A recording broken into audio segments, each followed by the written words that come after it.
I'm sitting at my desk in my bedroom, working out a plan to somehow get a job. I just moved from Fargo to Minneapolis and I don't have a job yet. I don't really save much. I didn't save much when I was in college and before. So, what little savings I have is going quickly and I need to do something. So, I'm in my room. I got my head down. I'm really trying to figure out what I can do to better my financial situation. As I'm working out this strict budget and this strict plan, got to cut out all those stress shopping trips to Target. I got to cut out all those trips to Walmart. I got to stop going out to the bar with my friends. And most importantly, I really got to stop going out to eat. I can't afford to be doing this anymore. Okay, so I get this strict budget figured out, and my phone rings. It's my friend Mike. Mike tells me he's got the day off unexpectedly and wants me to come over to his apartment to hang out. Sure, I say yes because I really enjoy hanging out with Mike and his wife Joe. And what else am I going to do? So I go over to his place and we're having a good time. Now, my friends and I, we don't really talk about finances. They don't know about my financial situation. This is partly by design. I'm ashamed, I'm embarrassed. I don't want to showcase this, but we also just don't really talk about this stuff. And as we're having this good time, my friend asks me if I want to go to this Asian fusion restaurant with them. It's nearby. And I know the drill. I've been there many times with them. We're going to order appetizers, several appetizers. We like the lettuce wraps. Then we're going to get our main dish. Probably going to get some dessert or desserts. There's going to be one or two of these fancy martinis in there. I know I can't afford this. But wanting to keep the fun going, I say yes. So off we go. We go to the restaurant. Of course, we had the lettuce wraps. We had 2 key lime pie martinis. We had some desserts. As we're getting ready to leave, Joe says, I think we should go to the bar on the way back. I think we should have a nightcap. So we spend some time and get a few drinks at the bar. Literally the same day I set up a nice strict budget for myself, I end up spending way over $100 with my friends.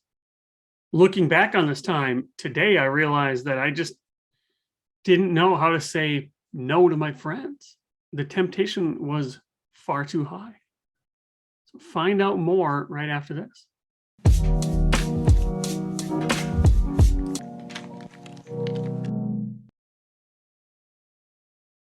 Hey, it's Derek Hagan, financial therapist, here with another Money Health presentation where we're going to talk about avoiding temptation, avoiding financial temptation, and using the I have a rule technique. So what do you think happens when somebody like me goes out to dinner with their friends, goes out to the bar afterwards and spends a lot of money? I've got a bunch of regret, right? My budget was down here. I spent way more than that. Why? So a lot of this regret is driven by temptation, the temptation to fit in, the temptation to not want my friends to think I'm poor or something, the temptation to belong, really. So I want to talk about this I have a rule technique.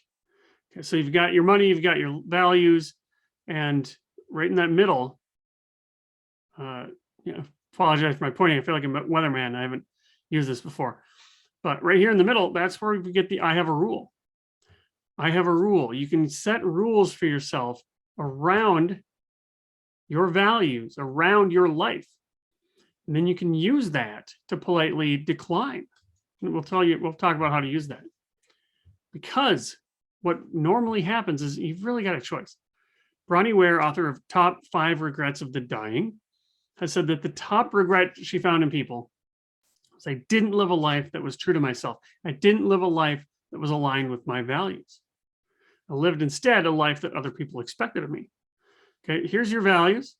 There's the life that other people expect of you. Here's what you think you're supposed to do. Here's what you want to do. It seems easy. It seems like we should be right here, focusing on our own values. But we don't do that. Not always. Why? Because of this pull of social pressure and social comparison. It pulls us the other way. It says, I want to fit in. I want to look like I belong here. So there's this draw, this pull of social comparison. And basically, the need for belonging is strong. The need for belonging kind of is hacked into us. Marketers have known this for years. And that was before they had all this data on us from social media and things that, they could target specific ads to us. Before that, they knew how to manipulate us. Now we don't have a chance. We're on our own for this stuff. And the first step here is to understand what money's purpose is in your life. What's your money for? You don't need any more money in the strictest sense of the word. If you're watching this video, you probably could sell everything you own, move to the cheapest part of the country and survive, or move to a different country and survive, but you don't. Why? Once you know what the money's for, once you know what money's purpose is in your life, and you've got a purpose in your life that you can use money to support, it gives you confidence in your values. It gives you confidence in what's important to you. And this confidence here, it helps you swim in the opposite direction. You don't have to follow the herd. You know where you're going. You know what money needs to do for you. You know what kind of life you want. Maybe these people do, maybe these people don't. These fish in this case. But it doesn't matter, because you know that you don't have the same values as they have necessarily. Confidence in your values helps you choose and make decisions that are in line with what's important to you. And then once you do that, you can design a set of rules around these things, right? I have a rule. Rules can be simple. I have a rule that I only go out to eat once a week. I have a rule that I have to plan for vacations for at least 3 months. Those kind of things. I have a rule that I only go out to a brewery once a month. Whatever. Any kind of rule you can think of. And once you have a rule, those rules become the thing that stands in the way of you and social pressure. It's the thing that stands in the way because you've got a rule. And then how you use these rules, somebody says, let's go back to my example. Hey, Derek, let's go out to eat. I'm sorry. I went out to eat on Wednesday, and I have a rule that I only go out to eat once per week. I appreciate the offer, though. Somebody wants me to go on a trip to Las Vegas. I don't really want to go, and I don't really have the money for it. But I can't make it because I have a rule that I have to plan for my vacations for at least 3 months before I go. But I'm grateful that you thought about me. Rule one gives you a framework, and two, nobody wants to be the one that makes you break your rules. And then one final note on delivering this message. Now you've got the rules. Now you're declining people. You're declining opportunities. How do you do it? End on a good note. Thanks, but no. That's our default. For some reason, this is how most of us talk. No, but thanks is a lot better. What's that mean? These two sentences are the exact same. I appreciate you thinking about me, but unfortunately, I can't make it. Or, unfortunately, I can't make it, but I appreciate you thinking about me. It's the exact same words, but it feels different. So there you have it.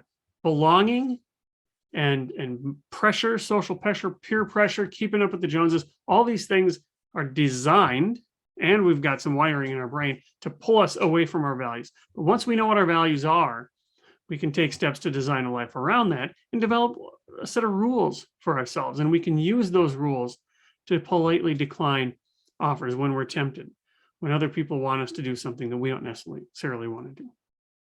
Only have one life. Live intentionally.